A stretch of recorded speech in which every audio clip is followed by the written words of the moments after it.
Karibu Mal Media, chanzo chetu cha nuru na hekima. Assalamu alaikum warahmatullahi wabarakatuh. Alhamdulillahi rabbil alamin, wassalatu wassalamu ala rasulillahi sallallahu alaihi wasallam. Baada ya kumshukuru Mwenyezi Mungu na kumtakia rehma Nabii Muhammad sallallahu alaihi wasallam, leo tunakuja na somo letu linaendelea kama kawaida. Tulishamaliza skeli yetu ambayo tuliwahi kusoma skeli ya qabdatu kharija. Sasa hiyo tulishaimaliza. Sasa tunaingia katika skeli nyingine ambayo inaitwa humra. Inaandikwa hivi, ile skeli ya humra. Hapa humra ndio skeli yetu ya humra, na tutakuja tuielezee katika maana mbili. Tutaanza kuielezea katika mfumo wa kiburuji, inasimama au inaelezea mtu wa aina gani, na pia inaelezea wanyama wa aina gani, inaelezea mimea aina gani, inaelezea ndege wa aina gani. Alafu tutaelezea mtu ambaye ana nyota ya skeli hii ya humra anakuwa na tabia gani na muonekano gani. Baada ya hapo ndio tutakuja tuangalie sasa, tuangalie skeli hii ya humra inapokuwa inasimama katika miji ya skeli kama mji wa kwanza mpaka mji wa 16, inakuwa inaeleza jambo gani. Bila kupoteza muda, nafikiri tungeanza na hiyo taarifu kabisa ya humra. Hiyo skeli ya humra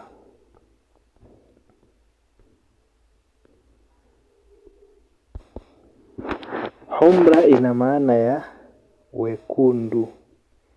Yaani humra huwa ni rangi, umeona, ni wekundu. Kwa maana ya kwamba ukiona rangi nyekundu ndio inakuwa inamaanisha humra, umeona. Ndio maana ya pili ya humra hapa imeandika nini? Imeandika damu. Sababu hivi vyote vitu ni vitu vyekundu. Kuna wekundu kwa maana ya rangi, alafu kuna damu.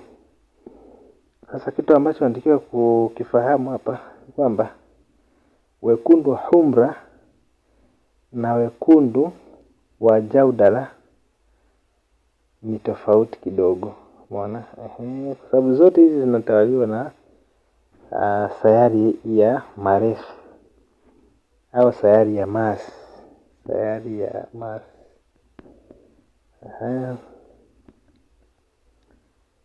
Hizo zinatawaliwa na sayari ya nini? Sayari ya Mars. Sasa tofauti ya wekundu wa jaudala na utofauti wa jaudala na humra hii hapa, tofauti yake ni kwamba hii hapa ni nyekundu kama nyekundu, alafu hii hapa inakuwa sio ile nyekundu inayoenda kwenye weusi, yani brown. Wanaita reddish brown. Yani ni wekundu unaenda kwenye weusi, unavyoona zambarau vile, rangi ya zambarau au zabibu. Sasa ile rangi ile ndio tunaongelea sasa humra, ile rangi ya zabibu. Kwa hiyo wekundu ni tofauti na ule wekundu wa hii hapa.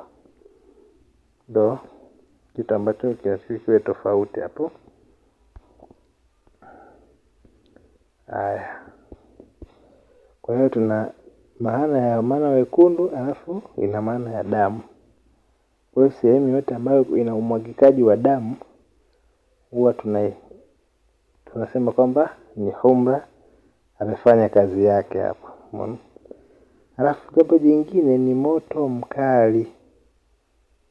Moto mkali, yani hii skeli huwa ina tabia ya kuchochea moto. Inachochea. Ngoja tuelezee vizuri inachochea vipi, kwa sababu kwanza hii skeli hapa mnavyoiona hapa ikikaa katika mji ambao ni yenyewe kama yenyewe Kiburuji inakuwa ni ya maji, lakini yenyewe kwa sababu herufi yake ni jim na kafu, hizo ni herufi za hewa, kwa hiyo yenyewe ni ya hewa. Kwa hiyo skeli ya hewa inapokaa katika mji wa moto, manake hewa na moto, yani upepo ukienda katika moto, moto unaongezeka. Kama mshawahi kuona, yani ukitaka kuwasha moto kwa mfano, una mkaa wako unawasha, ukiutoa nje ukapitiwa na upepo, manake pale ndo unawaka zaidi, kwa sababu oksijeni inakuwa imeongezeka, hewa ile ya oksijeni. Sasa ile hewa ile ya oksijeni ile, ule upepo ule ndio hii hapa humra sasa. Kwa hiyo humra inapoingia katika moto, manake moto ndio unaongezeka. Kwa hiyo ndio maana hapa tunakuwa tunaongea nini? Ni moto mkali. Kwa hiyo kukutana sehemu ambapo nyumba inaungua inawaka moto, manake humra amefanya kazi yake. Alafu kitu kingine, humra inapokuwa katika mji wote huwa inaonyesha hali ya hatari. Either kunaweza kukatokea ajali, umeona? Kukatokea ajali, kukatokea ugomvi, na mambo mengine. Huyu akikaa katika mji ambao ni, akikaa katika nyumba, yani makazi, huyo humra mara nyingi inabidi muangalie zile system za umeme zimekaaje, kwa sababu kuna uwezekano kukatokea nini? Kukatokea moto. Hii huwa inakaa katika maeneo ambayo kama kuna uwezekano kutokea hatari ya kitu kuungua au kuwaka moto, basi humra ndo huwa anasimama katika mji huu, anakuwa anakuonyesha kwamba kuwa makini hapa. Kwaga hivyo. Alafu jambo jingine, humra hiyo huwa ina maana ya hasira. Yaani ukiona watu wanapigana, wanatukanana, basi hiyo sasa ndo humra yenyewe sasa. Hiyo ndo humra halisi.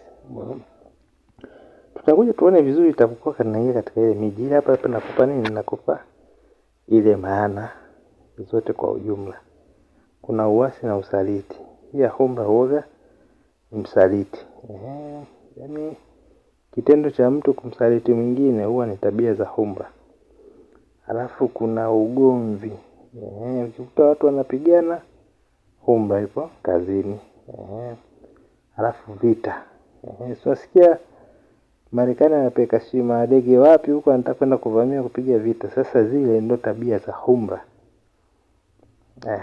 Alafu nyingine ni mgogoro.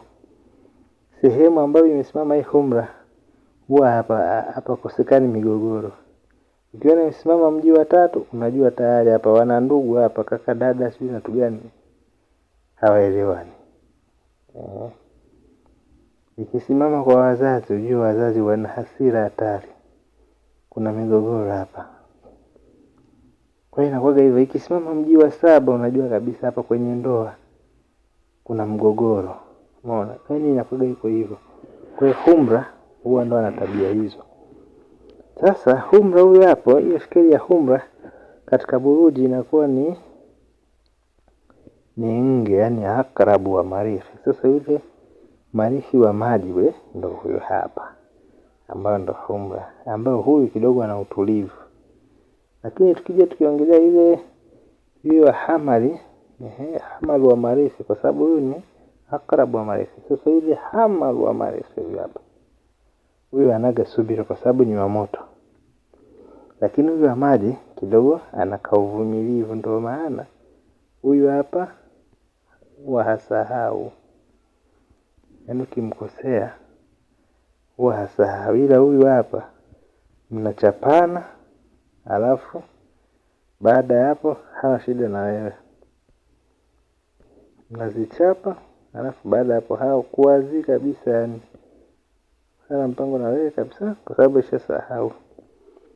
Alafu jambo jingine, tabia yake ni upepo. Skeli hii hapa ina herufi ya jim na kaf, ambazo ni herufi za nini? Za upepo. Kwa hiyo skeli kama skeli ina tabia ya upepo katika upande wa skeli. Katika buruji inakuwa ni maji, sawa, kwa sababu ni nge ni maji. Alafu pia jinsia ni ya kiume na muda huwa ni mchana. Hii skeli huwa inawakilisha muda wa mchana, maana kuna zingine zinakuwa zinawakilisha muda wa asubuhi, zingine mchana, zingine usiku, zingine usiku wa manane. Umeona? Kwa hiyo kwa kesi yetu hii ya Humra huwa inawakilisha ni mchana. Halafu pia uelekeo huwa ni magharibi. Skeli zote ambazo zina asili ya upepo huwa uelekeo wake huwa ni magharibi. Huwa ni magharibi. Sawa. Halafu umri huwa inawakilisha uzee. Kuna zingine huwa zinawakilisha watoto wachanga, wengine wanawakilisha vijana, wengine watu wazima, wengine wazee. Sasa kwa kesi yetu ya Humra inawakilisha mzee. Sasa nafikiri hapo tuko pamoja. Sasa katika Humra huwa anatokea katika maeneo mbalimbali.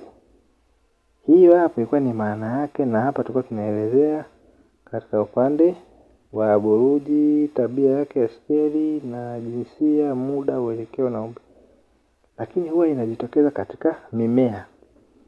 Wewe unajuaje ukiona mmea huu, unajua huu mmea huu una asili ya Humra? Unaangalia. Unaona hapa ni upande wa mimea, hapa kuna zabibu, alafu kuna zambarau. Kwa hiyo kama itatokea kuna mti mwingine ambao utakuwa unatoa matunda ambayo rangi yake inakuwa ni reddish brown kama rangi ya zambarau, basi na yenyewe inaingia moja kwa moja katika nini? Katika Humra. Hapa nimekutajia tu ambazo zinafahamika hizi hapa ili upate idea. Umeona? Unaweza ukataja na vitu vingine au ukawa unaorodhesha kwamba hapa kuna kingine kina rangi hapa. Kuna yale majani fulani hivi yanatumika kwa ajili ya damu. Yako kama meusi lakini huwa ni mekundu. Umeona? Na yenyewe pia yanaingia hapa. Unaona, yanaingia katika nini? Katika Humra. Umeona? Halafu pia Humra huwa anajitokeza katika wanyama. Kwa hiyo ni wale wanyama wote ambao wanaogopeka halafu wanakula nyama. Wao wanaogopeka na wanakula nyama. Kwa mfano, unaweza kukutana mnyama anakula nyama lakini haogopeki na wanyama wenzake. Yaani swala akimwona tu anapita naye tu, wanapishana tu vizuri. Hakimbii. Kama hakimbii basi huyo sio Humra. Ila yule ambaye wanyama wakimuona tu wanaanza kukimbia, basi huyo ndio sasa Humra mwenyewe. Kwa mfano simba na chui, hao ndio wanyama ambao wenye asili ya nini? Ya Humra. Kuna ladha ambazo ukijisikia hizi kama unakula chakula fulani hivi unasikia uchungu. Sasa ile uchungu ile ndio ladha ya nini? Ya Humra. Kwa mfano hapa uchungu. Kwa mfano mwarobaini. Nikija tu kuna shubiri. Hizo zote ladha chungu hizo. Umeona? Kwa hiyo vitu vya namna hiyo huwa vina asili ya nini? Ya Humra. Halafu kuna ndege. Pia Humra inajitokeza katika ndege, ni kwamba wale ndege ambao wanaokula nyama wale ndio wanakuwa considered kama Humra.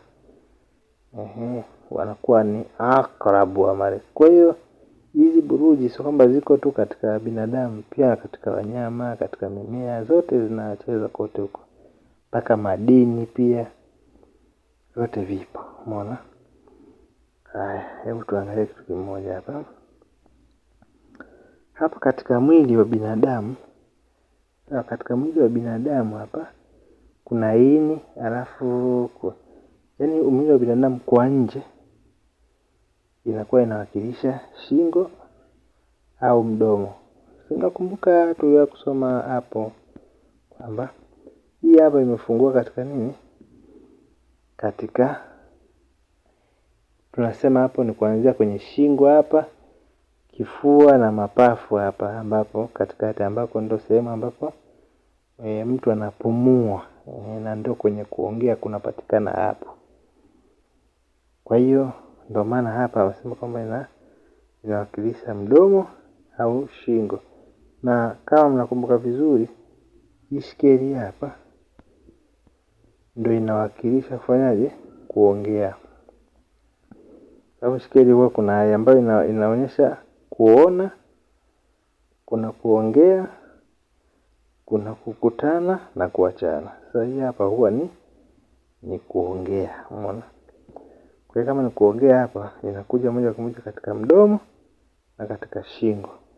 Lakini tukiingia ndani ya mwili wa binadamu, huwa inawakilisha ini. Na hili ini rangi yake ni kama ya zabibu au zambarau. Sio, mmenielewa hapo? Na ini iko hivyo kama reddish brown. Yaani ni zambarau nyekundu inakwenda kwenye weusi. Kwa hiyo kwa hiyo mara nyingi mtu akiwa anaumwa ugonjwa kwenye mji wa sita ukaona iko humra, kuna mawili: either damu imepungua au damu kuongezeka au kuvuja damu.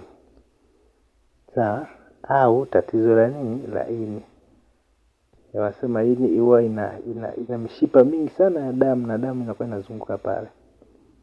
Isipokuwa katika ini, sawa, huwa yani rangi yake ndio hasa imebeba hiyo humra yenyewe, kwa sababu vipo viungo vingine ambavyo vina rangi tofauti tofauti, ila hiyo hapo inakuwa ni reddish brown wanaita. Sasa kitu kimoja ambacho cha kuzingatia hapa, kuna harufu, sawa? Kuna harufu hapa. Harufu fulani ukisikia, yani unatakiwa ujue kwa harufu hii humra hii. Yaani hapa tunataka tunapitia tuione hiyo humra ikoje, ili baadaye utakapokuwa tunaanza kuchambua katika magonjwa na vitu vingine, tutakuwa tunachambua ukiwa una idea kubwa na pana kuhusu nini? Kuhusu hii skeli ya humra. Kwa sababu tunaanza kuipitia kwanza ina mtu gani, ina maana gani, alafu ina vitu gani, ili baadaye tutakapokuja kuchambua ndio wewe unaelewa vizuri. Sasa harufu, kuna harufu ambayo inawakilishwa na hii humra, ni harufu mbaya. Kwa mfano kuna ya iviza hapa, kuna harufu ya moshi, kwa sababu unajua moto mkali tunaongelea ni humra. Sasa ule moshi wake ule, ile harufu ile ndo harufu ya humra ile. Kuna kitunguu saumu, yaani harufu ambayo inaita karaha, kitunguu saumu. Kuna jasho au kikwapa, alafu kuna vitu vya kuoza. Hivi vyote vinakuwa vinawakilisha nini? Na humra. Sasa kitu cha mwisho ambacho labda nikizungumzia hapa ni hichi hapa, umeona? Wanasema muonekano wa humra, yaani mtu ambaye ni akrabu wa marih, yaani mtu ambaye nyota yake nini? Ni nge, ambaye anakuwa anawakilishwa nini? Na skeli ya humra hapa. Anakuwa anawakilishwa na skeli ya humra, sawa? Sasa huwa anaonekanaje? Kuna muonekano mbaya, yaani huwa anaga sura nzuri. Cha kwanza, huwa anaga sura nzuri. Cha pili, huwa ni mfupi, huwa sio refu sana. Alafu macho ya blue au weupe. Kuna alama za majeraha, si watu wa fujo, watu wa kupigana. Utana alama za majeraha lazima ziwepo katika miili yao. Alafu kuna kichwa kikubwa, sawa? Alafu mbavu zilizo wazi, sio mbavu za kukonda, yani kwa sababu yale mazoezi kunyanyua vitu nini kwa nani, kwa hata kinyanyua mikono hivi unaona kabisa ile mbavu ile inakuwa inaonekana kwa sababu ya kujazia. Alafu kuna rangi nyekundu. Wengi wao huwa sio weusi. Alafu pia shingo nene. Alafu huwa ni jitu au mkubwa wa mwili, inakuwa ni bonge la jitu, unaona? Sasa huo ulikuwa nini? Ni wasifu wa mtu ambaye ni humra, yani akrabu wa marikhi. Leo nataka tupitie kitu fulani hapa, muangalie na hizi sifa zinaonekanaje, kwa sababu hapa tunasoma kama nadharia. Nataka nikuonyeshe picha afu angalie namna anavyofanana huyu mtu. Kwa mfano huyu mtu unavyomuona hapa. Ukiangalia kwanza sura sio nzuri, sawa? Hiyo mmoja. Afu ukiangalia hapa, huyu ana kichwa kikubwa. Kichwa kikubwa. Ngoja badilisha rangi hapa. Ana kichwa kikubwa. Kichwa kikubwa. Ukiangalia mwili wake una majeraha, unaona? Alafu hata hizo mbavu huwa zinaonekana, alafu pia ni mfupi. Alafu amejaa, inaonekana ni bonge la jitu. Alafu macho yake kama unavyoona hapo ni ile meupe au bubu kwa mbali unavyoiona hapo. Unaona? Inaonekana ni bonge la jitu, alafu mbavu zinaonekana, sio mrefu. Alafu unaona rangi yake ni nyekundu. Yaani sio mweusi. Umeona? Kwa hiyo hapa anakuwa anaonyesha, ingawa sio wote wenye 100% na sifa hizi, lakini 1% kubwa wanakuwa nazo, kwa sababu kuna mambo mengine yanasababishwa na genetics. Yanasababishwa na genetics. Kwa mfano, baba mweusi, mama mweusi, unakutana na mtoto na yeye anakuja anatoka nini? Mweusi. Umeona? Kwa hiyo mambo ni ya genetics, lakini tabia zile zingine lazima awe nazo. Ukorofi, kujazia. Umeona? Wale ni watu wa vurugu. Umeona? Wako hivyo. Umeona? Basi hapo nimesha kuonyesha hiyo picha, nafikiri umeshapata idea kwamba kwanza unaona na shingo nene. Umeona? Kama unavyoona hapo, yani sifa zote zinaonekana hapa. Lakini kama zikipungua chache inakuwa haina shida, lakini tunaangalia kama kuna sifa zipati tumesoma ziko 9. Kwa maana kwamba zikipatikana hata 7 au zikipatikana hata 6, zikakosekana 3, basi inakuwa imeshapita hiyo. Umeona?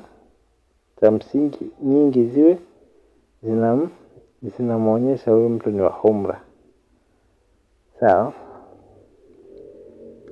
Haya, mimi nabadilisha hapa. Sasa turudi kwenye somo letu hapa. Tumeshaangalia muonekano wa mtu tayari na picha yake tumeiona. Sasa hapa tunataka tuangalie matukio sasa ambayo ukiyaona unajua tayari hii nini? Ni humra. Kwa sababu mwisho wa siku katika matukio hayo ndio tutakapokuja kuitumia humra. Kwa sababu humra tunaweza kuitumia kwa ajili ya kutengeneza ajali. Tunaweza kuitumia humra kugombanisha watu. Umeona? Tunaweza kufanya humra watu wachukiane. Umeona? Hayo yote ni kazi gani za humra? Kuchoma nyumba ya mtu. Umeona? Tunatumia humra hiyo. Umeona? Kwa hiyo humra anafanya mambo mengi, na pia anafanya mambo ya nini? Ya kheri pia. Sasa angalia hapa. Ukisikia mtu asema fulani bwana ni dikteta, fulani ni dikteta, basi ukisikia tu neno dikteta, basi unajua hizo ni kazi za humra. Sababu humra ni mtu ambaye anapelekesha watu, yani huwa hanaga mambo ya nani hii ya kubembeleza watu. Yani sio watu wa demokrasi. Sio watu wa demokrasi. Diplomasia huwa hawana watu wa nini? Wa humra. Haya, hiyo ni ya kwanza. Haya, kuna ukienda sehemu labda ukakutana labda katika shule kuna vijana wako wanachapa viboko. Ile ni humra hiyo. Yupo kazini hapo. Umeona? Haya. Ukikuta kuna sehemu mtu anafanywa upasuaji. Kwa sababu mtu akipasuliwa sina maana yake damu zitatoka. Sasa kama damu zikitoka maana yake hiyo nini? Ni humra yenyewe sasa hiyo hapo. Alafu kuna wachinjaji, watu wa machinjioni. Ukiona mtu anachinja pale, humra ile pale. Hivyo ni vitendo nataka kuonyesha mwana. Hapo na kitu kingine, kuona vitu vyekundu au rangi nyekundu. Rangi nyekundu pia ni humra. Alafu kitu gani kingine, labda kwa mfano ukiona nyumba inaungua, hao watu wazima moto wanahangaika, basi hiyo nini?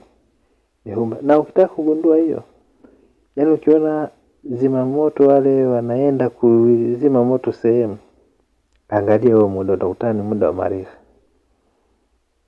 Yaani lazima uwe muda wa maarifa, kwa sababu vitu huwa haviungui isipokuwa kuna nyota mbili zimesimama hapo. Ni hamaru wa marifi au akrabu wa marifi. Lazima marifi yawepo hapo. Kama marifi hayupo hapo, vitu haviwezi kuungua. Haviwezi kabisa. Yaani ndio nikwambie hivyo. Alafu ukikuta sehemu kuna ajali, mtu kagongwa gari hapo, kaanguka hapo, damu zimemwagika. Wewe kama ukikutana na tukio hilo, angalia huo muda, utaona muda ni wa marifi. Kwa sababu ndio shughuli zake hizo. Na ukikutana watu wanatukana na muda ambao sio wa marifi, basi hao watatukana tu hivi. Lakini ukikutana ni muda wenyewe ni wa marifi, lazima ngumi zitapigwa tu. Lazima ngumi zitapigwa, kwa sababu ile si ni nyota ya vita. Nyota ya vita, si tumeona maana yake kule kuna vita. Basi ndio hiyo.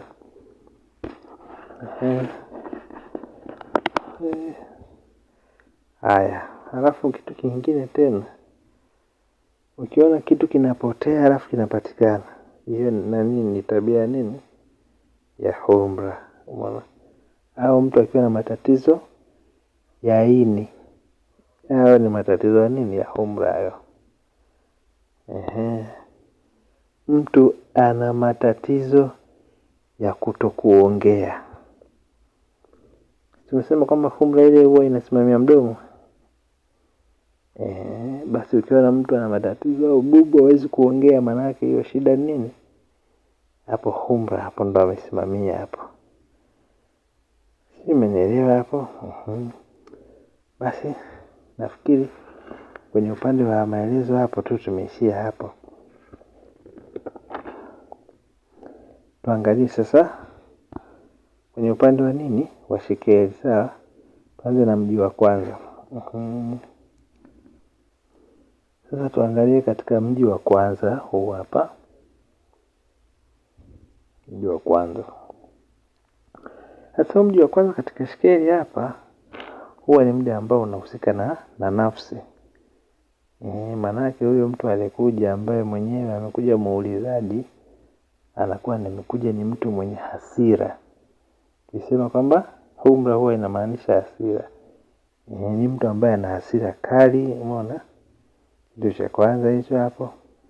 Alafu pia hiyo shekeli huwa pia inajulisha kwamba huyu mtu yupo hatarini. Kama mtu ana jambo lolote la hatari ambazo zinaweza kumsababishia kifo au kuumia au kitu kingine, huwa humra anasimama katika mji wake hapo, mji wa kwanza.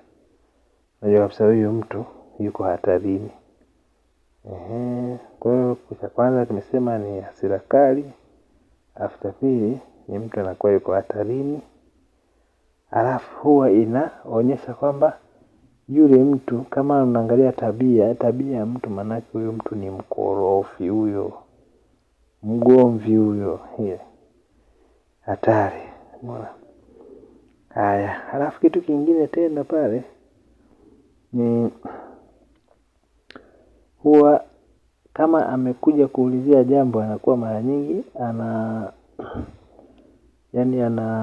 anakuja na jambo ambalo linahusika na migogoro. Kuna jambo linahusisha migogoro, ndio anakuwa amekuja nalo. Umeona? Kwa hiyo huwa ni mji wa kwanza ambapo anakuwa unaonyesha ya mambo. Kama unataka kuangalia labda, sababu ile ni bad figure wanaita, ni shekeli mbaya.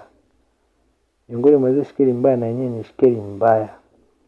Kwa mtu akiwa anaangalia labda siku yangu itaendaje, manake siku yake itakuwa mbaya. Tena inamtahadharisha kwa sababu ikisimama shekeli ya umra mara nyingi huwa inaashiria ni hatari. Kwa kama mtu anakwenda kufanya jambo fulani, unamwambia bwana usithubutu hata kwenda, kwa sababu kunaweza kutokea jambo baya ya kutokea. Kwa hiyo hii hapa huwa tunafahamu na nini wanaita ile taa nyekundu. Kwenye mambo ya usalama barabarani kuna taa ya kijani, ile ya rangi ya orange, alafu na hii nyekundu. Nyekundu maana yake usipite, ndio? Sasa hii hapa huwa inaashiria kwamba usiende huko, kuna hatari, inakuzuia usiende. Inakuwa inakupa warning. Kwa hiyo ukienda likikukuta jambo shauri yako, lakini shekeli mara nyingi ikisimama hii hapa huwa kuna jambo la hatari ambalo linaweza kuhatarisha maisha yako. Ndio maana hii hapa shekeli inakuwa kwao kabisa ni mji wa 8 ambao ni mji wa mauti, mji wa kifo. Kwa hiyo ikiwa inasimama katika mji wa kwanza, imesimama kwenye nafsi, mara nyingi huyo mtu anakuwa yupo hatarini sana. Kwa kama kuna jambo anataka kulifanya, ni kumkataza kabisa, bana wewe usijaribu kabisa. Kienda basi shauri yake, lakini mara nyingi huwa haikaagi bure. Ishike huwa haikai bure. Haikai bure kabisa. Ishike huwa haikai bure. Yaani kile imekaa sehemu huwa inaashiria mambo ya hatari kutokea. Haya, hiyo ilikuwa nini? Ni mji wa kwanza katika shekeli. Hebu tuangalie na mji wa pili hapa mara moja. Kwa katika huu mji wa pili ni mji ambao unahusika na kipato, mali. Kwa hiyo kishasimama shekeli ya umra katika mji wa pili, mara nyingi huwa inaashiria kuteketea kwa mali. Na kwa sababu hii shekeli ya umra kwao ni kwenye mji wa 8. Mji wa 8 huwa ni wa madeni yale unayodai, umeona? Kwa hiyo mara nyingi huwa inaashiria hapa katika mji wa pili kwamba pesa inakuwa inateketea kutokana na kodi na aidha madeni, umeona? Ni kodi au madeni, umeona?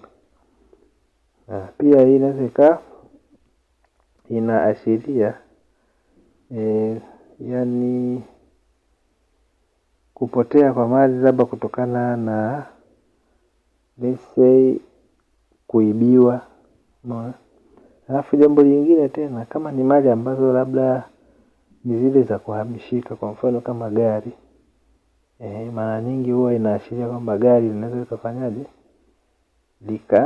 likaungua moto. Kama sio kuungua moto, basi linaweza likapata ajali, kwa sababu zote hizo ni kazi za umra. Yanaweza na gari ikapata ajali au gari ikateketea kwa moto. Na kama ni nyumba pia inaweza ikawa inaashiria kuungua kwa nyumba au nyumba kuanguka, sawa? Na kama ni mali kama ya viwanja, basi huwa inakuwa inaashiria kwamba kutokuwa kuna migogoro katika katika viwanja au mashamba. Migogoro katika viwanja au mashamba, kwa sababu zote hizo zinakuwa ni mali ambazo ziko katika miliki yako, umeona?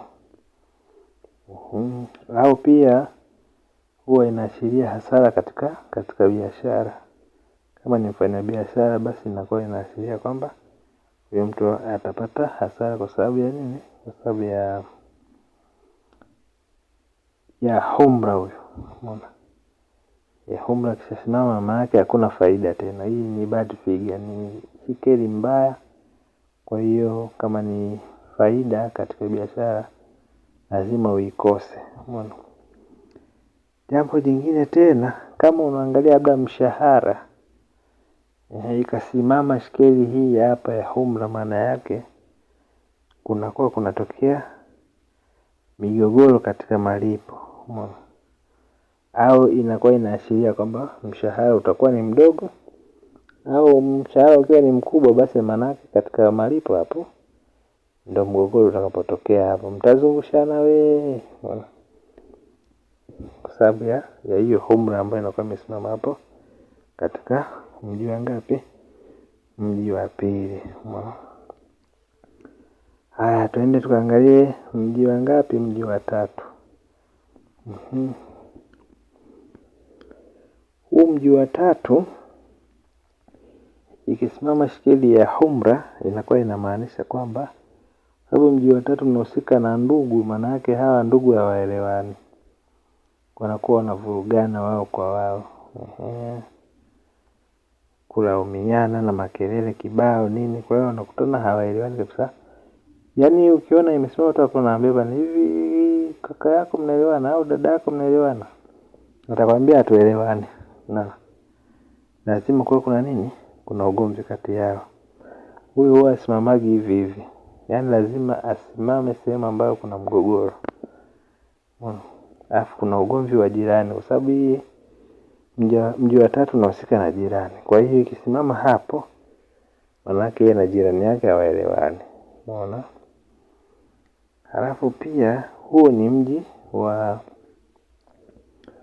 taarifa.